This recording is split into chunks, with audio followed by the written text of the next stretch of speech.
అప్పుడు వాడు చెప్తున్నాడు. పైలోకంలో చాలామంది స్నేహితులయ్యారట వాడికి.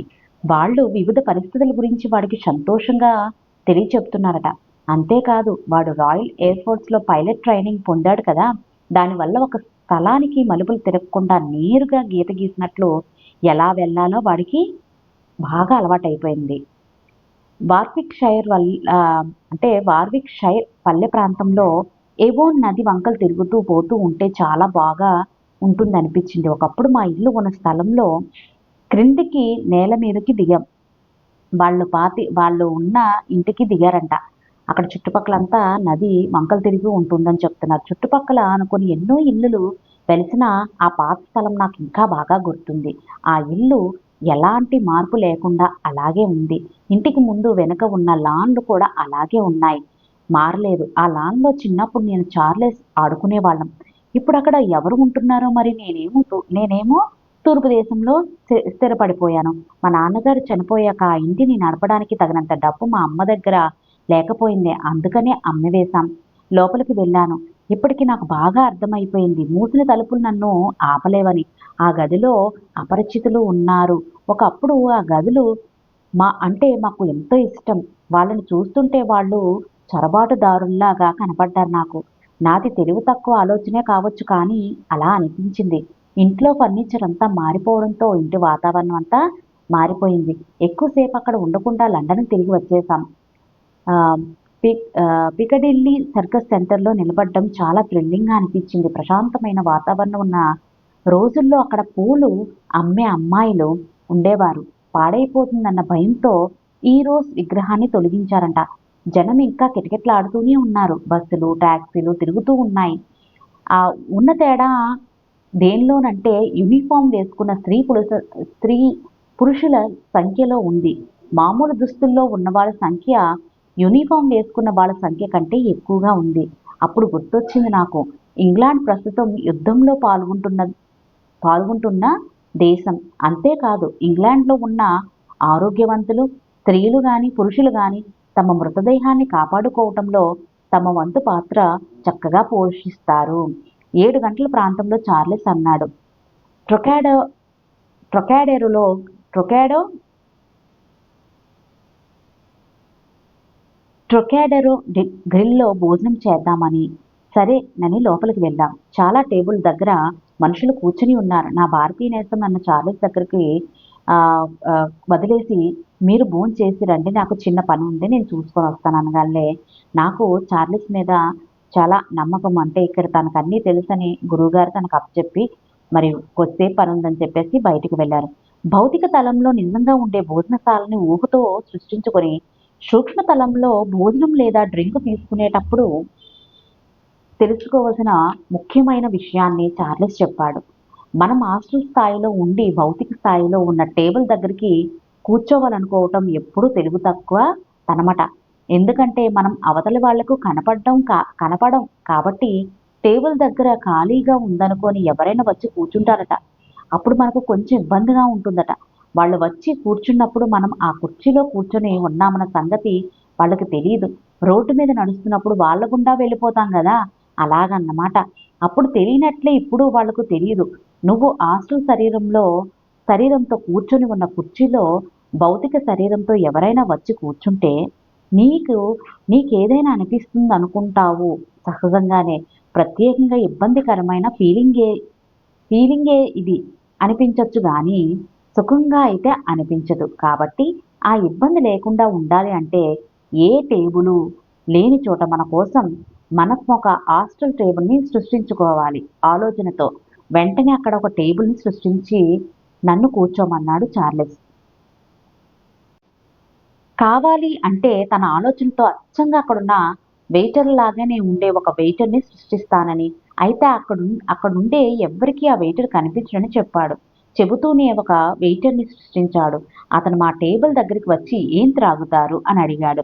భౌతిక తలంలో లాగానే చార్లెస్ డ్రై షెర్రీ కావాలే అని అన్నాడు. నేనేమో విస్కీ సోడా కావాలి అన్నాను.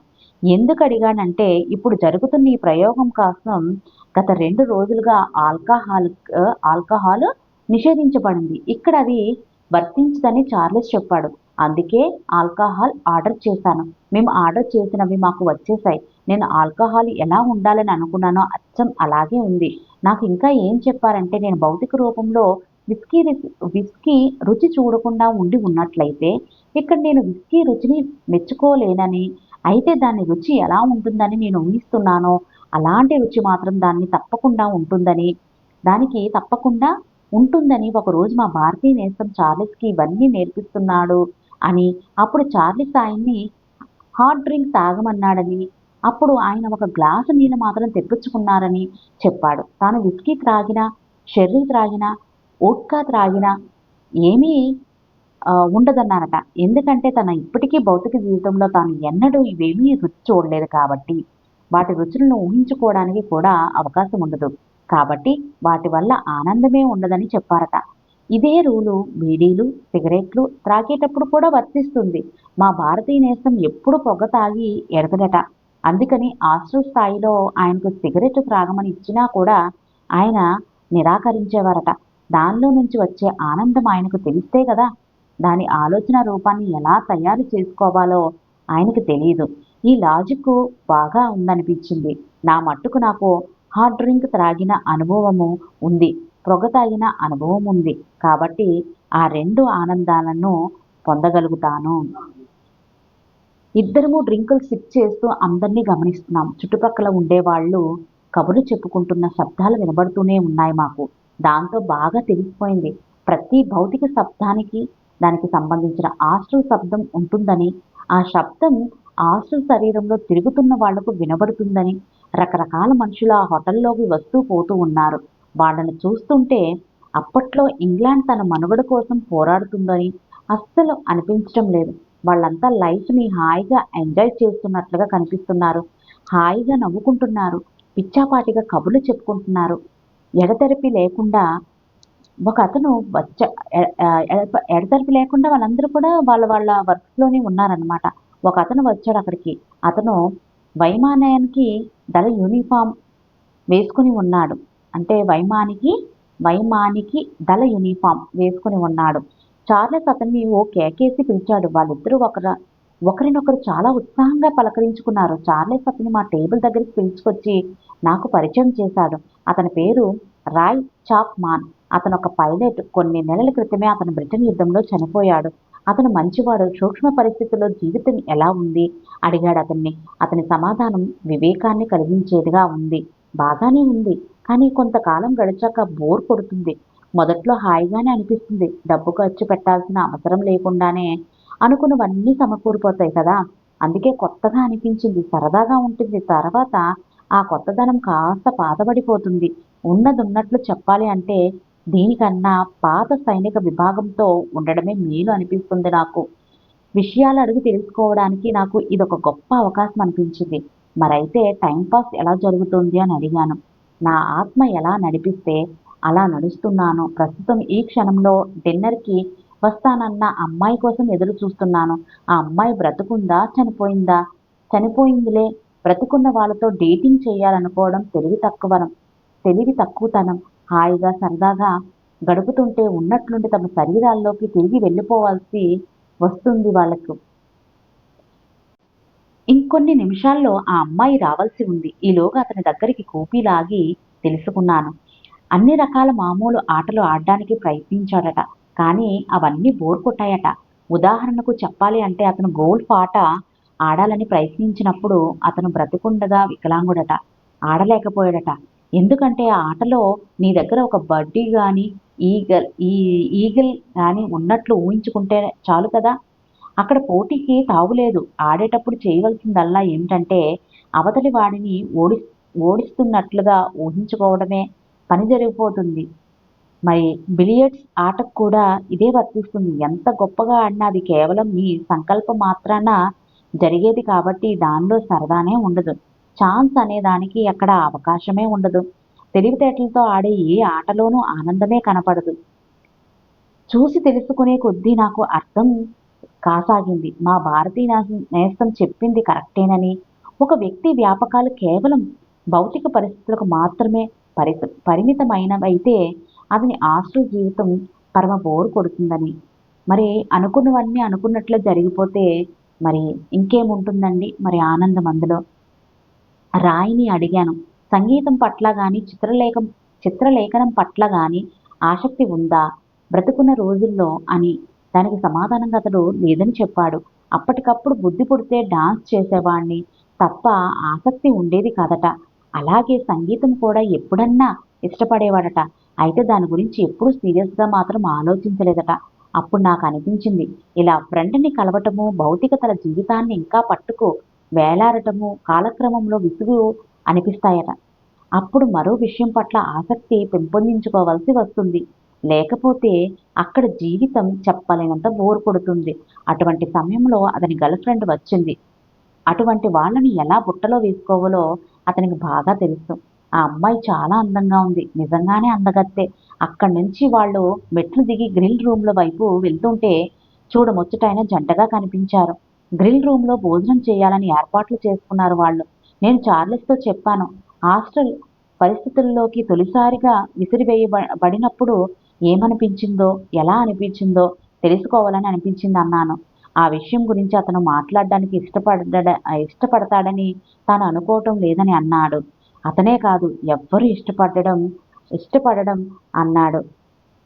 ఎందుకు అనుకున్నాను నేను. అయితే ఆ ప్రశ్న అప్పుడే అడగటం ఇష్టం లేక ఊరుకున్నాను. ఆ తర్వాత మేము లేచి క్రింద గ్రిల్ రూమ్‌లోకి వెళ్ళి టేబుల్ లేని మూల మూల చూసుకున్నాం. అక్కడ చార్లెస్ ఒక టేబుల్‌ని తన ఆలోచన రూపంతో సృష్టించాడు మా కోసం. మేము కూర్చుండగానే వెయిటర్ ఒకతను వచ్చేశాడు. మాకు తినడానికి ఏం కావాలి అడిగాడు. నేనేం కావాలి అంటే అది ఆర్డర్ చేయమన్నాడు చార్లెస్. నిజానికి నాకు ఆకలైతే వేయటం లేదు కానీ అసామాన్యమైన అనుభవం కోసం అంటే ఒక అనుభవం కోసం ఆకలై సోలాలా భాన్ ఫెమ్, దాని తర్వాత మేరీల్యాండ్, దాని తర్వాత పిచ్ మిల్బా, దాంతో పాటు ఒక కప్పు బ్లాక్ కాఫీ ఆర్డర్ చెప్పాలనిపించి చెప్పాను. చార్లెస్ 2 బ్రిస్టల్ క్రీమ్ షెర్రీలు, ఒక బాటిల్ సాంబార్ టిన్ను 1933 కావాలని ఆర్డర్ చెప్పాడు. 1933 నాటి సాంబార్ టిన్ను తనకు తెలిసి చాలా మంచిదట. అసలు ఈ డ్రింకులన్నీ యుద్ధకాలంలో వైన్ లిస్ట్‌లో ఉన్నాయా అని అడిగాడు. ఈ విషయం తనకు తెలీదన్నాడు చార్లెస్. అయితే ఆ విషయం ఇప్పుడు అవసరం అన్నాడు. ఎందుకంటే భౌతికంగా అదప్పుడు దొరికే పరిస్థితి లేకపోయినా హాస్టల్ లెవెల్‌లో అది సమకూరిపోతుంది. అనుకోగానే ఆటోమేటిక్‌గా డిన్నర్ బాగా ఎంజాయ్ చేశాను. నేను కోరుకున్నదంతా బాగానే వండిన పదార్థం కదా! ఆనాటి చార్లెస్‌తో కలిసి మామూలుగా భోజనం చేస్తూ ఏ రోజైనా అక్కడికి వచ్చే అటువంటి మనుషుల మధ్య ఆటో కార్డర్‌లో కూర్చోవడం ఎందుకో నమ్మశక్యం కానట్లనిపించింది. అప్పుడే అప్పుడే ఒకతని మీద నా దృష్టి పడింది. అతన్ని చూసి చాలా సంవత్సరాలైంది. ఆఖరిసారిగా నేను అతన్ని చూసింది 1935లో. సెలవులకు ఇంటికి వచ్చి తిరిగి ఓడలో సిలోన్‌లెకి సిలోన్‌కి వెళ్తున్నాను అప్పుడు. అతనేమో మలయా వెళ్తున్నాడు. చార్లెస్‌ని టేబుల్ దగ్గర వదిలేసి అతని దగ్గర నడుచుకుంటూ వెళ్ళాను. నా స్నేహితుడు మరో ముగ్గురితో కలిసి కూర్చొని ఎంజాయ్ చేస్తున్నట్లు ఉన్నాడు. ఎందుకంటే ఎప్పుడూ ఉన్నట్లే ఉన్నాడు మనిషి. వెళ్ళి భుజం తట్టి పలకరించాను. "ఇక్కడేం చేస్తున్నావు" అని. అతనసలు నన్ను గమనించలేదు. తన కథలో తాను మునిగిపోయి ఉన్నాడు. పోనీ అతనక్కడ లేడనుకోవడానికి ఎదురుగానే ఉన్నాడు. అతను చెప్పేది వింటూ మిగిలిన ముగ్గురు పగలబడి నవ్వుతున్నారు. నేను తాకినా, పలకరించినా అతను ఎందుకు పలకటం లేదో, పట్టించుకోవటం లేదో అర్థం కాక చివరికి చిరాకు పుట్టి నా టేబుల్ దగ్గరికి తిరిగి వచ్చేశాను. చార్లెస్ నా అవస్థ చూసి నవ్వుకుంటున్నాడు. అతను ఉన్నది నిజమో కాదో నాకు ఎలా తెలుస్తుంది అన్నాను. నేను నిజమో కాదో అన్న మాటకు నవ్వు నవ్వు వచ్చిందట. చార్లెస్ అప్పుడు వివరించాడు. మొదట్లో కష్టంగానే ఉండేదట తేడా చెప్పడం కానీ, తేడా అయితే ఉంది. భౌతిక శరీరంతో పాటు ఉండే సూక్ష్మ శరీరం అంచులు అస్పష్టంగా అంటే కొంచెం బూజుగా ఉన్నట్లు కనపడతాయట.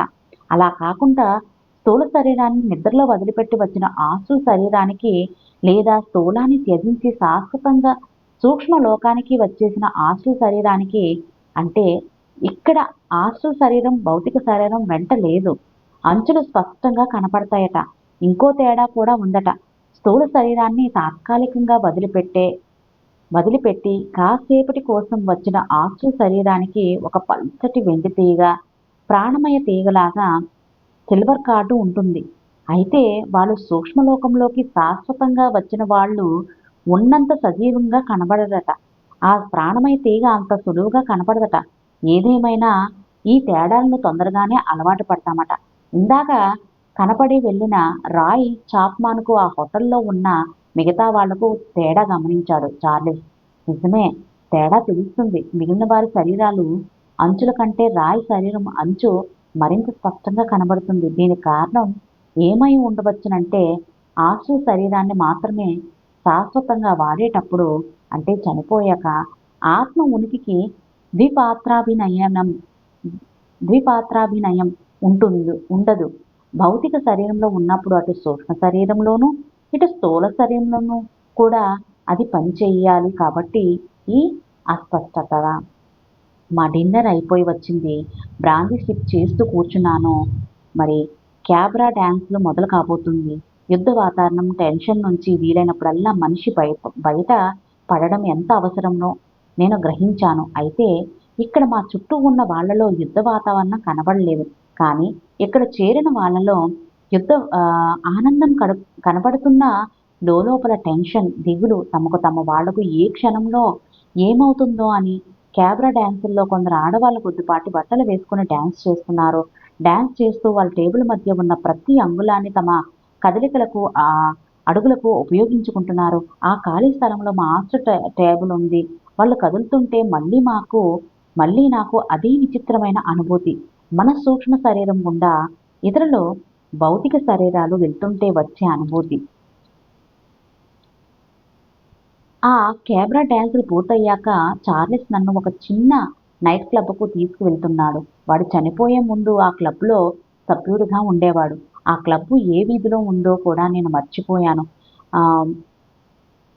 లైసెస్టర్ స్క్వేర్కు, సోహోకు మధ్యలో ఉందని మాత్రం తెలుసు. ట్రొకాడెరోలో లాగానే అక్కడ కూడా చార్లెస్ మా కోసం హాయిగా ఒక టేబుల్ సృష్టించాడు. వారు సృష్టించిన వెయిటర్ మాకు కావలసిన డ్రింకులు తెచ్చాడు. ఇంగ్లాండ్ టైం ప్రకారం దాదాపు 10 గంటలు అవుతుండగా అక్కడి వాతావరణం ఉన్నట్లుండి మారిపోయింది.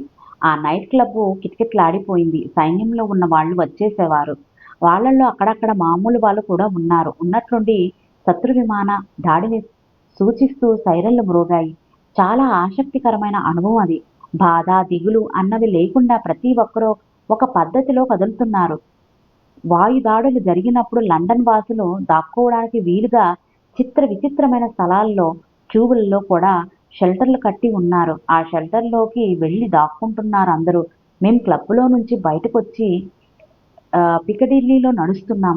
అప్పటికి చీకటి పడింది. కానీ సూక్ష్మ శరీరాల్లో ఉన్న మాకు మాత్రం మేము శ్రీలంకలో బయలుదేరినప్పుడు ఉన్న నీలివర్ణమే ఇక్కడ ఇప్పుడు కనబడుతుంది.